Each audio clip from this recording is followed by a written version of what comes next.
no snacks for you. Thank you all for those of you that comment. I had one person comment on my YouTube channel talking about drinking their calories. And they might be watching now, and that's great.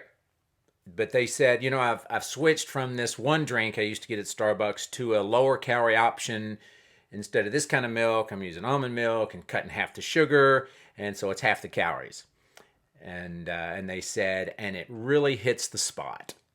And I get that. We all want to hit the spot, right? But they were talking about how it hits the spot. And I said, I didn't know if this person was at their happy weight or trying to lose weight. That makes a difference in whether you ought to be hitting the spot or not.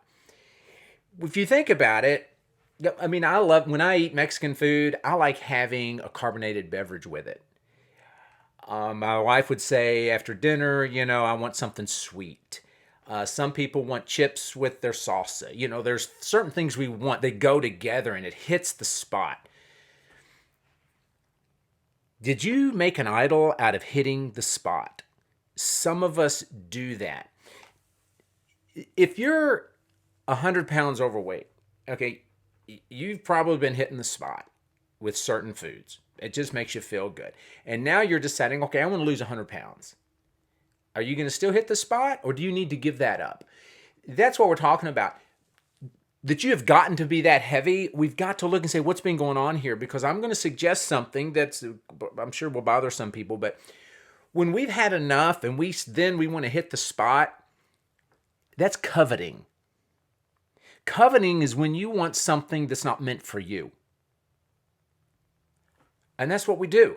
And we all tend to do that. I don't care whether you're a devout Christ follower or you have no faith whatsoever.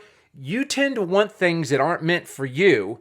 And if you're not going to deal with it, and then we wonder, well, why do I still have a problem? You want things not meant for you. Now, we've talked before about, eating's fun. And we say, well, how much fun do you want to wear? Right? And that's part of what we're talking about here is like, okay, you've cut back. You used to eat 10 cookies a night, but you want to do better, so now you eat 5, and 5 hits the spot. Maybe you shouldn't hit the spot.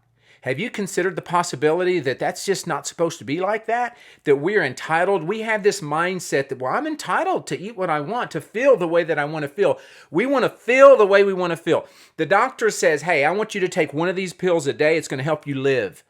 And you're like, you know what? I feel really good when I take 3. Now you're abusing and you feel like you're entitled to feel a certain way. I get it. I want to feel a certain way. I want to feel good. I want to feel relaxed. I want to feel full. We all do. But it can be an idol and we can covet. And when you're overweight and you still feel entitled to hit the spot, you might be making an idol out of hitting the spot and you might be coveting. And if you're not willing to accept that and look at that, you may never get it. Is it reasonable to say, you know what? I'm going to forget hitting the spot while I pursue my health goals? We do a new video every week, so don't miss out. Remember, train your brain and transform your body.